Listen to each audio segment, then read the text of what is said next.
Einar Andri, þjálfari F-fanga, erfiður leikur á baki en í Krikanum móti Val, þú hlýtur að vera mjög ánægður með sigurinn. Já, ég er mjög ánægður með sigurinn. Þetta var bara mjög erfiður leikur eins og við gerðum okkur grein fyrir. Valsarnir voru búin að skipta þjálfara og náttúrulega búin að styrkja liðið sitt frá því við mættum síðast og þeir fengu það í fréttir að þeir væru konið í næsta sæti út af úrslitunum í dag, þannig að við bara byggumst við Valsliðið sem var að berjast við lífi sínu.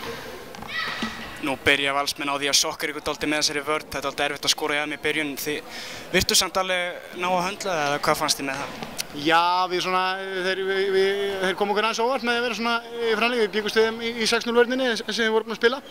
Þannig að þeir náðu að reka okkur svolítið langt út af völlinn, en við vorum að komast í góða stöður og klúðurum mörgum hraðablöpum og 3 hraðablöp meðal í röð í fyrri hálfleik og fóru svolítið illa ráð okkar. En hvað fannst þið svona vinna þennan leik fyrir ykkur svona í heildina?